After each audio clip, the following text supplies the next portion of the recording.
you knew what your next steps were. Do you think that's normal? I've had ups, I've had downs, and I always Between that job and where you are today, and I wanted to... is there a challenge or a fear in your way? I have a tremendous amount of ambition.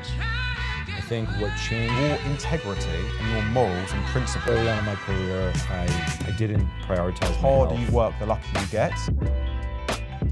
Realize what I do is important.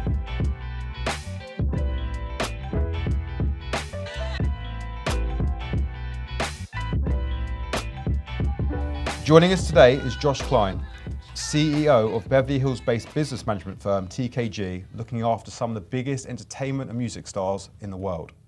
Josh, welcome to the podcast. Thanks for having me. I have genuinely been looking forward to this one because you are genuinely one of the most driven people I've probably ever come across. And I really want to sort of dig into that and get to the bones as to why. Starting with your background, starting with, I guess, a young Josh growing up. Firstly, give me just an overview as to where you come from, how you grew up, etc. Born and raised in a town called Naperville, Illinois, which is about 35 miles southwest of Chicago. Parents, New Yorkers. Mom was from Bethpage, Long Island. Dad was from Far Rockaway in Queens. My father was a solo practitioner attorney. My mom was an educator early on in her career, stay-at-home mom, and my dad was an entrepreneur essentially. And if I had met a young, even a 7-8-year-old Josh Klein, and I asked you what you wanted to be when you're older, would you have had any answer for me? Yeah, of course. I wanted to be a sports agent originally when I was growing up. Even at that younger age? Yeah, I think so. I was super into sports. Was the guy that looked at newspapers, read the stats, always was driven by sports when I was growing up. So the fact you're managing, looking after talent today, yeah, there's obviously some huge alignment. Yeah, I think when I was in high school, I originally I was in this class where you could work for certain high school credits and things of that nature, and then there was a project with what do you want to be when you grew up? And at the time, Sammy Sosa, which was a famous baseball player on the Chicago Cubs, and I wanted to be a sports agent. I reached out to his sports agent, and I got a call back. And I was super intrigued. It was a baseball agent named Adam Katz, who I still think is a pretty big agent today. And he gave me some advice about being a sports agent. And then I quickly realized to be a sports agent, you have to be an attorney. And my father was an attorney, and I quickly realized I did not want to go to law school. So I kind of followed the financial path of things when I got to college because I was good at math and interested in that. Accounting and the markets and things of that nature. So you're reaching out to this guy, this sports agent, at how old were you? In high school, sophomore, junior in high school. Do you think that's normal to be doing that at that kind of age, or? I don't know. I think it was, the class was focused around what do you want to do when you grow up, and I was driven by something I was interested in, and I took the initiative. Okay, and at that younger age, was it obvious to you what your strengths were or what your talents were, what you were good at? No, I think, listen, my parents were always hardworking. We grew up, very middle class, modest. And, I saw my dad, go to work every morning, come home at night, trying to build a business, and I was working since I was probably 15 years old. Most throughout, I haven't stopped. I never... took time off or things of that nature. Even when I was in sports and things like that in high school, I still worked. I still had a job. So I've kind of always been, driven by my parents and just never looked back. Okay. You touched upon high school a little bit there. Mm-hmm. The average 22-year-old would have spent 80% of their life in the education system. What I'm saying, therefore, is that education plays quite a huge role in one's life. Mm-hmm. Can you give me an overview of, I say, your journey in the education system? Did you go to college? What did you do? Mm-hmm. How did you enjoy it? Yeah, education. I went to Indiana University in Bloomington, Indiana, which was a massive Big Ten school, 30,000 kids, kind of a melting pot of East Coasters, West Coasters, people from the Midwest, all in the middle of Indiana. So it was very diverse, and I really enjoyed it. I wouldn't say I did so much school, but I think it was a great training wheels for real life, for me at least. And I met a bunch of great people and kind of figured out how to deal with real life situations. You leave your home. when you go to college. So it was about 5 hours, 4.5 hours away from where I grew up. And it's the first time you leave your parents. And they put you in a situation with 30,000 kids, and you experience real life, and kind of what your future out there, is going to be like. Because, most people graduate high school or college, move away, and get out of their home. So it was very interesting for me. So in a way, you feel like it really prepared you for the big wide world? Yeah, I mean, I wouldn't be where I am if I didn't meet the people I went to college with. If I'd met you the day you graduated, and I asked you what's next or what's the plan, what would you have said? Well, at that time, I already had a job. I was already moving to New York City 10 days after I graduated. I had an apartment. I was already on to the next thing. Someone in college I met, his father was a business manager. Yeah. And I interned for him in New York City my junior going into senior year. Kept in touch, hired me before I graduated, was starting 10 days after I graduated. So I was already, my head was already in New York on what I'm doing next after college. So my senior year, I had a job, while I was in school. So it was interesting. And that job was? Was at a company called Asante, which became known as Loring Ward, which was a financial firm that was a Canadian investment firm that at the time had ownership in sports agencies and business management firms. We were based at 280 Park Avenue in New York City on 48th and Park. The NFL was in our building. It was a dream experience for, a 21-year-old kid coming from the Midwest, moving to New York City on Park Avenue, and it really gave me great training wheels and exposure to this industry. And what happened next? Where did you go from there? At the time, I learned from the ground up, at Asante and Loring Ward. I started as a bookkeeper and a tax preparer, and was, tried to be first in the office and laugh to leave. And then I'd go out after work and I network, and I had a lot of friends in music and sports, and just try to really engulf myself in learning what I'm doing. And, I can honestly say my whole thing was, how do I, do my boss's job? And how can I develop the relationships that they have with the clients? So eventually, whether it was a tour budget or there was a meeting preparation, and I would just complete the whole package myself and hand it to my boss before he walked in, because that knowledge you get from developing those things allows you to be able to talk the talk but also walk the walk. And that's really important in what we do. And when you talk about your desire to be able to do what your boss was doing, was that the job and the way he conducted himself and the way he looked after the clients, or was it being able to run a business? It was being able to run a business, but it was also my desire to do more. A lot of people, I never wanted to just be a number two my whole career. I always wanted to be able to have, be at the top of the seat and have the ability to be able to, like I said, talk the talk but walk the walk, and have a complete, well-rounded skill set to have my own clients and have my own business one day. And that was from day one. You always wanted to have your own business? Yeah. Why? Or at least, be in a business where I was sitting at the top. Do you think watching your father being an entrepreneur and working for himself had an influence? Yeah, I mean, at the time I didn't know that, but today I definitely think that the way I was raised was if you want something, you have to go get it. Nothing is given, everything is earned. And I've just kind of built my career based around that.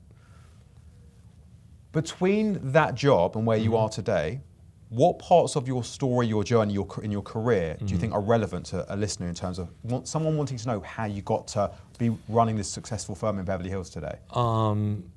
My career has been, I've had ups, I've had downs, and I always continue to get back up. A lot of people say, you can go left, you can go right, or you can go forward. And I've just chose to bulldoze forward and know that everything's going to be okay.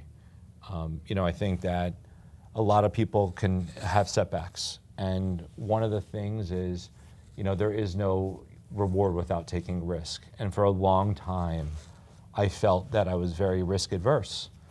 And then, when you go and you risk everything and you really put, everything on the line and you get through it, you realize that, with a margin of error, you're capable. and you have to just continue pushing forward. And you might go up and come down a step and go up 2 steps and come down 3 steps and then go up 5 steps. But if you keep your eye on the prize and you keep moving forward and you power through, everything's going to be okay. And it's not about, for me, being the biggest. It's about being happy and being content. And knowing that if you have goals, you're capable of achieving them, but you have to push through and believe you can achieve them. You talked about like setbacks, tough times. Have you had tough moments in your career? 1,000%. I, at a point, was in a situation where I was at a company and I wanted to leave. And it was challenging because this is the people that I kind of came up with and grew up with in the business and I worked with. And it was a challenging point for me having to get out of that situation. And, there were nights I was married. I had a, 2-3-year-old at the time. And I moved from New York to LA. And, we have clients and we deal with people's finances. And you have to put your clients first, unfortunately. You can't just park someone's money somewhere and ignore it and move someone's business. You have to put your clients first. We're in a service business. So that is really important, where I couldn't put myself before my clients. So I had to do it very carefully, and it took time, and it was challenging working through those things, but it taught me so much about having a business, having people, what kind of culture you want to build at a firm going forward, and I think that I attribute that situation to a lot of the reason where I am right now. When you talk about that challenging moment, there was a huge amount of risk involved in terms of making that. And I left my firm and I went out on my own. And that, for anybody, it's like pressing reset on everything you've kind of are used to. And, for me, it was great because at the time I realized there was a lot of skills that I didn't have. And a lot of those things came down to my former firm. I didn't have the ability to hire and fire just on my own kind of accord. I had partners and, I was a minority shareholder and things of that nature. And now, I've realized that I have work I have to do. I didn't have the ability to impact culture at the firm. I didn't have the ability to, mentor certain individuals. I didn't have the ability to, build a real place that people wanted to come to. And now I feel like I have a clean slate. And from day one, I looked at myself and thought, what are the things I can do to improve? And every time I move forward, I don't blame people, I take accountability. Was setting up your own business what you expected it to be? Was it harder? Was it easier? I didn't really think about hard or easy. I kind of just thought about forward. Like I said, I just did it and kept doing it and just kept pushing forward.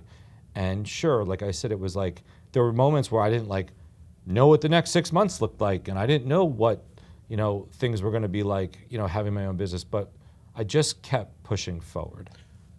Would I be right in saying there seems to be like a theme here that you're always looking ahead, you're always thinking about what's next, what's next, what's next? Would you say that served you massively in the early stage of your career? Yes. And when you tell me that you were already plotting ahead, even at a very young age, you wanted to be in the world of agency in some capacity. When you left college, you knew what your next steps were. Yeah. Do you think that's normal? So, I have a tremendous amount of ambition. I think what changed for me when I started my company was I didn't take a look from within. And, like I said, I have very high expectations and goals, but I didn't think about how I can actually achieve them because I'm at the top.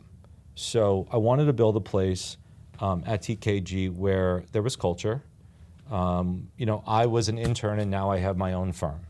So there's a sense of growth from within and mentorship. All the things that at my former company, I didn't really have a lot of control over and I wasn't really thinking about. So I think for me, it was how do I give back to the people that work for me the ability to grow from within, compensate them fairly, have a sense of culture, have a place where they enjoy coming to, and mentor them. Because if they're happy, traditionally the work's good. And if the work's good and they're happy and my clients are happy, as the CEO and founder, like I'm heading in the right direction. And you build somewhat loyalty and sustainability in our field. You're incredibly ambitious, right? You just said it. Yeah. What's the driver? I think it's just, it's not financially driven. It's just something I want to achieve, and something I want to be proud of. And, it's something that I don't want to win alone. I think about that. It's like, what brings me joy is seeing my employees get married or have a family or, make more money and buy their first home and things of that nature. And I think that's really important in a real company's culture, is how you can do it together as opposed to doing it by yourself. Is the company today where you want it to be? No, it's getting there. Always room for improvement. And maybe there's nothing that stands to mind here. Is there a challenge or a fear in your way at the moment in terms of getting the company from where it is today to where you want to get it to? Is there a challenge or a fear? There's no fear in getting to where I want it to be. The challenge is, sometimes I want to move very quick, but actually things take time. And like I said, I'm ambitious, but nothing happens overnight. So sometimes I have to slow myself down just to know that, like, hey, look where you were 3.5 years ago when you launched the firm to where you are today. I was 9 people when I launched the firm. Today we're 32. We went from 40 clients, I think about 90. And, I keep building resource. I keep thinking about the client first. I keep thinking about how much better can the work be? How much better can the employees be? What can I give back, from my experiences to the team or to the clients? And from there, the clients will come. That's something that you have to focus on internal before you focus on external. I'm going to ask you, someone's looking for your advice. Mm-hmm. They're about to set up their first business. Mm-hmm. What would you say to them? I'm sure there's plenty of things you could say, but what comes to mind? Setting up your first business, think about, where you want to be in 5 years and draw a roadmap to how to get there. And it's not going to be perfect, obviously. Set up a budget. A lot of people have great ideas, but they don't know how to commercially make them viable. And it depends on what industry, obviously. I'm in the service industry. I don't sell product. So for me, from a service thing, put your client first. Put yourself as a client and what you would want from, that provider. And I think about that tremendously. And then think about how much you're willing to pay for it. And then you can go back to your side of the business and think about how you can build something from that. I know you well enough to know your integrity and your morals and principles Mm-hmm. are integral and so important to you. Mm-hmm. I'm not going to ask why those things are important. That goes without saying. Where does that come from? My father. He was an attorney, transactional business, divorce, real estate, and he would put his clients first before his own well-being. I'd always say, Dad, like, you're so good at what you do. Why don't you charge them for that? Or why don't you charge more? And he'd say, Josh, like, some of these people I'm helping can't afford it. And it doesn't mean I'm not going to help them. So I kind of learned that from him. And I still think about that. Good things come to those who help others. And, for me, I'm driven by that. And it's worked. I just think it's such a cliche in business about your reputation. Your reputation is everything. Mm-hmm. One of the first things I was ever taught in business was how it can take you 15, 20, 30 years to build up a reputation 100%. you can destroy within 30 seconds. 100%. It sounds like such a cliche. Yeah. But I think that I asked you what advice would you give someone starting their own business or going into business. It's again so cliche. Your reputation is everything. I know you protect that with your life. Also, you touched upon risk before. You think risk is a huge component to success, don't you? Huge. Until you're willing to fail, it's very difficult to succeed. there's that such a cliche saying that the harder you work, the luckier you get. Yeah. And I don't think it's about working harder. I think it's about working smarter. You know, I can tell you early on in my career, I didn't prioritize my health. You know, I focused only on building, getting clients. And now I'm 41, I'm in the best shape of my life. You know, I have a regiment where, you know, mentally, physically, I have to put that first before I put my job, because it helps me, it allows me to perform at my best capabilities. And having boundaries is very important. You know, work is not life. You have to have some boundaries around your life and work. Who'd you look up to, if anyone?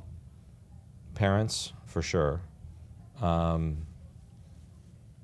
know, honestly, like, I think about me as a boss, and I look at my employees a lot, and I have a lot of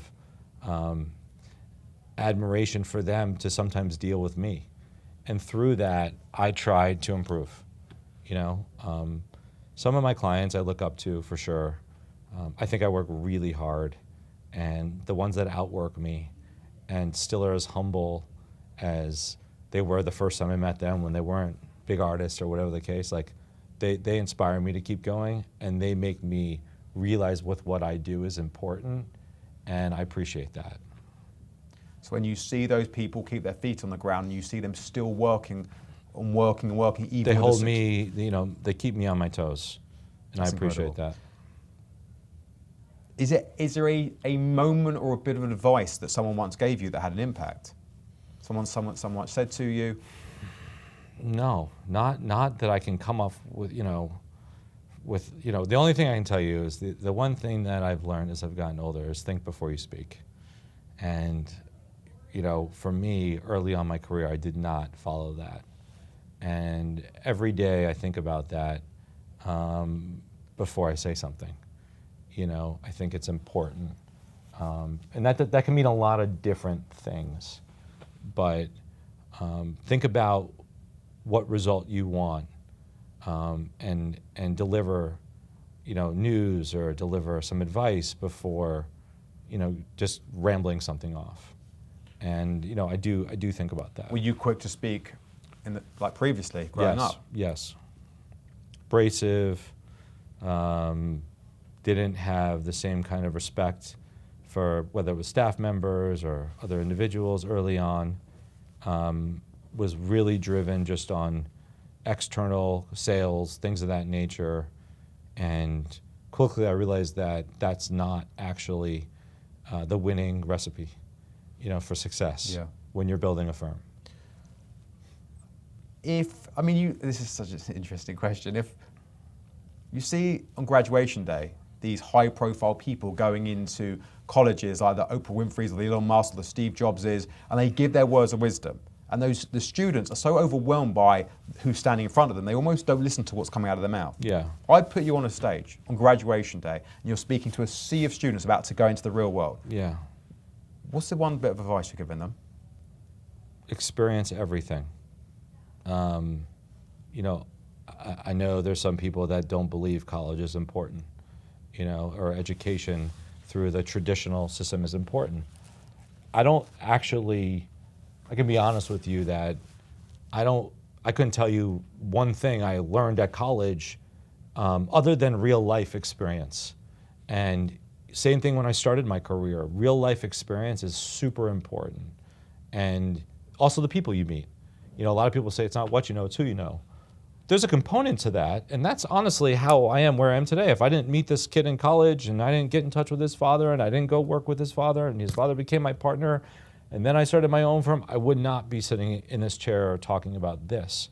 With that being said, going to a university allowed me to experience life in a different way than being in a 100,000 person suburb 40 miles outside of Chicago. Yeah. And it gave me the diversity to deal with different types of people. We're wrapping this up shortly. Mm-hmm. If you're sitting in this chair and you're talking to yourself and you're asking yourself, what bit of advice or what Josh needs to hear right now in this moment of his career and his journey, what would you tell yourself? And how old are you? You're right now, 41, in this moment. What advice would you give yourself? Right now, what I would tell myself is keep going. You know, you have a lot to do. You know, if you still enjoy what you do and you still have goals, you're capable of achieving them. And keep looking inside as opposed to outside. And keep thinking about how you can help that other individual that works for you get to where you are. And how do you build, you know, from within? And how do you improve yourself? You know, I think self-reflection, self-improvement is the most important thing in building an organization. And as people can believe they're capable of something, that inspiration allows them to grow and perform. And I think that's just one thing I keep telling myself all the time. And I would say to myself is like, what you've accomplished, it's amazing and it's great and blah, blah, blah. But if it's not with where you think you can go, like, don't stop. Last two questions, 2 or 3. If you could ask me one question, what would you ask me? If I could ask you one question, what kind of hair product do you use? B loves that. B loves that question. I'm actually trying to think of the name. It's called, I think it's Baxter's. And Okay. it's a product based out in, Okay. I think they're on vet. I wouldn't know. Well, that's definitely the most interesting question I've ever asked. I'll make sure it's in the notes for the podcast here. Last question for you. Yeah. What's your definition of success? Happiness. Strictly happiness. You see so many people go to work that hate their jobs or just feel like they're going there to pay their bills. I think success is building a byproduct of being happy and enjoying what you're doing. And it's not financially driven. It's, you know, there's a lot of people out there that want to be a teacher and, you know, while being an investment banker, you might make a lot more money, but a lot of people might hate their job being an investment banker, but they're driven by money. If you're a teacher, you're doing something and with fulfillment. And I think for my advice is do what makes you happy and money will come. And whatever money is content for you. You know, I don't need to be the richest guy on the block. I love that. To wrap this, I always try to like look at the thread or the theme of one's journey that, in my opinion, listening to their story, got them to where they want to get to. Yeah. And I think, listen, I know you off camera. I think the one thing I know about you is your ambition is insane, and I think your tolerance for risk and things like morals are key ingredients to what is getting you to where you've got to so far and where you're going to continue to go. But I just feel like the theme I see is this ability to keep, it's always like next. You take the punches, you keep taking the risks, and they are calculated risks. Calculated just keep going over and over again. It's all, you know, every time there's a setback or there's a challenge, it's like, right, we go again, next. And I just think it's that ability to keep going and that backbone you have that just keeps moving you forward. And it's incredibly inspiring. It's been amazing to watch what you're building and you continue to build. And I really appreciate you coming on today and sharing your story. Thanks for having me. Thanks, Josh. Thank you.